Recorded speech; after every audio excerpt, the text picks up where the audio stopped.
దేవుని ఘనమైన నామమునకు స్తోత్రములు. ఈ వాగ్దానం వింటున్న మీకందరికీ మన ప్రభువును ప్రియ రక్షకుడైన యేసుక్రీస్తు నామములో శుభములు, మా హృదయపూర్వకమైన వందనములు తెలియచేస్తున్నాం.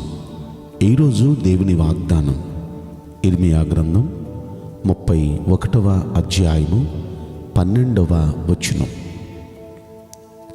మీరు ఎన్నటికిని కృషింపక నీళ్లు పారు తోటవలే ఉందురు.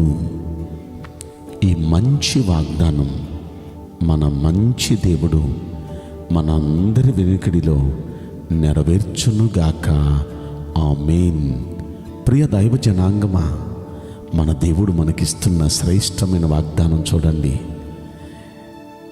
ఇన్నాళ్ళు ఒకవేళ రకరకాల సమస్యల్లో నలిగిపోతున్నారేమో, ఒక్కొక్కసారి కృషిస్తున్నారేమో, ఒక్కొక్కసారి చాలా బాధగా, ఆవేదనగా, దిగులుగా ఉంటున్నారేమో. ఈరోజు ఎంత చక్కని మాట! ఇక ఎన్నటికీ మీరు కృషించరు, కృంగిపోరు. నీళ్లు పారే తోట ఎలా పచ్చగా ఉంటుందో మీరు ఇక నుండి అలా పచ్చగా ఉంటారు అనే మాట మనం ఇక్కడ విన్నాం. ఈ మాట మనం పరిశీలిస్తే ఇది మన జీవితంలో నిజంగా నెరవేరితే ఎంత బాగుండు. ఖచ్చితంగా నెరవేర్చడానికే కదా ప్రభు ఈ వాగ్దానం ద్వారా దేవుడు మనతో మాట్లాడుతున్నారు. మనందరి జీవితాలు అలా ఉండునుగాక. మనకిక ఎన్నడూ అలాంటి కృషించిపోవటం, దిగజారిపోవటం, కృంగిపోవటం, దిగులు పడటం, వేదన పడటం, ఇలాంటి పరిస్థితులు తొలగిపోయి ఇక ఎప్పుడు ఆనందంగా, సంతోషంగా, నీళ్లు పారే తోట ఎప్పుడు ఎలా పచ్చగా నిగనిగలాడుతుందో జీవితం, అందరి జీవితాలు అలా ఉండునుగాక. కాబట్టి ఇలా ఉండాలంటే ఏం చేయాలి? ఇదే ఇర్మియా గ్రంథం 31వ అధ్యాయంలో 9వ వచనంలో మాట్లాడతారు. వారు ఏడ్చుచూ వచ్చెదరు, వారు నన్ను ప్రార్థన చేయుచూ ఉండగా నేను వారిని నడిపిస్తా. ఎలా నడిపిస్తానంటున్నారు? వారు తొట్టిల్లకుండా చక్కగా పోవు బాటలో నడిపిస్తా. నీళ్ల కాలువల యొద్దకు వారిని నడిపిస్తా. మన దేవుడు మన చేయి పట్టి నడిపిస్తాడంట.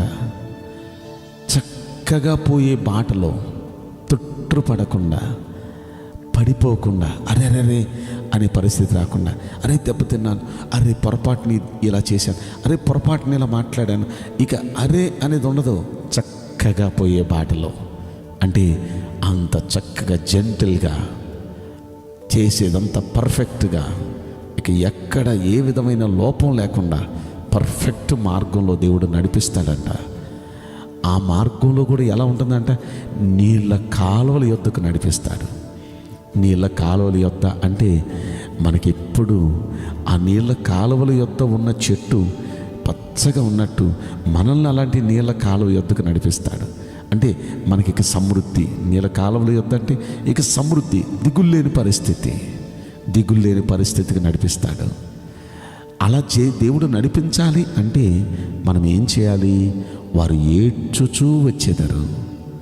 అంటే దేవుని సన్నిధిలో, ఆయన సన్నిధిలోనికి ప్రార్థన చేయడానికి వచ్చినప్పుడు, ఆయన సన్నిధిలో మోకరించినప్పుడు మనం కన్నీటితో ప్రార్థన చేయడం నేర్చుకోవాలి. ఎందుకంటే కన్నీటి ప్రార్థనను ఆయన దాటి వెళ్ళిపోడు. గుండెల్లో మనం వేదనతో మనం ప్రార్థన చేస్తే, మన బైబిల్ గ్రంథంలో చూస్తాం, వేదన నొందిన దేశము మీద మబ్బు నిలవదు అని. అంటే ఎవరైతే వేదనతో ప్రార్థన చేస్తారో అలాంటి వేదనతో ప్రార్థించే వారి కుటుంబాల మీద, వారి జీవితాల మీద అడ్డొచ్చిన మబ్బులు దేవుని ఆశీర్వాదానికి, అభివృద్ధికి, దైవికమైన దీవెనలకి అడ్డొచ్చిన ఏ మబ్బులు వారి మీద నిలవకుండా దేవుడు ఆ మబ్బులు తొలగించేస్తాడు. దేవుని ఆశీర్వాదపు కిరణాలు, దేవుని దీవెన కిరణాలు ప్రతి కుటుంబం మీద పడతాయి. కనుక అలా పడాలంటే మనం కన్నీళ్లతో ప్రార్థించాలి. బైబిల్ గ్రంథంలో మనకు తెలిసిన కొన్ని సందర్భాలు. హన్నా దేవుని సన్నిధికి వచ్చినప్పుడు ఆమె బహు దుఃఖాక్రాంతురాలై బహుగా ఏడుస్తూ కన్నీళ్లతో దేవుని పాదాల దగ్గర ప్రార్థించింది. ఆమె దేవుని పాదాల దగ్గర చేసిన ప్రార్థన దేవుడు ఆలకించారు, అంగీకరించారు. ఆమె ఇక దుఃఖముఖంగా ఉండి ఇక ఏడవలసిన పరిస్థితులు లేకుండా ఆమెకు ఆ రోజే వాగ్దానం చేశాడు. అమ్మా, వచ్చే ఈ రోజుకి నీ ఒళ్ళో బిడ్డ ఉంటాడు. ఆ బిడ్డ బ్రతికినంత కాలం ఇజ్రాయేలీల పైన ప్రవక్తగా ఉంటాడు. అతని పేరు సమూయేలు. దేవుడు ఎంత చక్కని వాగ్దానం చేశాడు, ఎంత వరాన్ని దేవుడు ఇచ్చాడు. ఇక ఆమె ఎప్పుడు సంతోషంగా ఉండే భాగ్యం. ఇక ఆమె కృషించిపోయే పరిస్థితి లేదు, ఆమె క్షీణించిపోయే పరిస్థితి లేదు, ఇక ఆమె దిగులు పడే పరిస్థితి లేదు. ఆమె ఎప్పుడు పచ్చగా ఆనందంగా ఉండే పరిస్థితి. ఇది మాత్రమే కాదు, బైబిల్ గ్రంథంలో ఇలాంటి భక్తుడు చాలామంది మనకు కనిపిస్తారు కదా. కన్నీళ్లతో ప్రార్థించిన వాళ్ళందరి జీవితాల్లో దేవుడు మంచి మంచి జవాబులు ఇచ్చాడు. కనుక మనం కూడా కన్నీటి ప్రార్థన మాకు నేర్పించండి అయ్యా అని మనం అడుగుదాం. కన్నీళ్లు విడుచుచు విత్తువారు సంతోషగానంతో పనులు మోస్తారు అని కీర్తనలో మనం చదువుకున్నాం. ఎవరైతే కన్నీళ్లతో విత్తటం అంటే ప్రార్థన చేయటం, కన్నీళ్లతో ప్రార్థన చేస్తారో సంతోషగానంతో పనులు మోస్తారు. కనుక కన్నీళ్లతో ప్రార్థన చేద్దాం, కన్నీళ్లతో భక్తి చేద్దాం. అలాంటి ప్రార్థనా జీవితం మనందరికీ దేవుడు ఇవ్వాలని అడుగుదాం. రెండవది, ప్రార్థన చేసి మనం కన్నీళ్లతో ప్రార్థించాలి, ఆయన్ని మనం వెతకాలి. మనం ఆయన సన్నిధిలో ప్రార్థన చేస్తూ ఆయన వెతికితే ఖచ్చితంగా ఆయన అంటున్న వాగ్దానం, నేను వాళ్ళ చేపట్టుకొని వాళ్ళ తొట్టి పడకుండా వాళ్ళని నడిపిస్తా.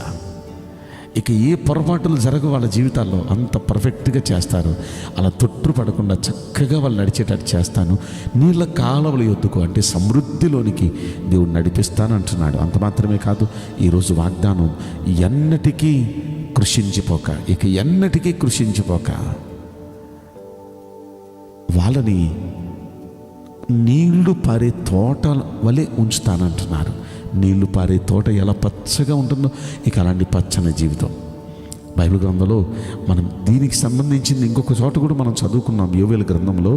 అక్కడ దేవుని సన్నిధిలో మనం ప్రార్థన చేసి మనం ఉపవాసం ఉంటే కన్నీళ్లు విడిచి ఆయన వైపు తిరగాలే కానీ ఆయన అంటున్నారు, ఇక నా జనులు ఎన్నటికీ ఇక సిగ్గునొందరు, నా జనులకి ఎన్నటికీ సిగ్గునొందరు.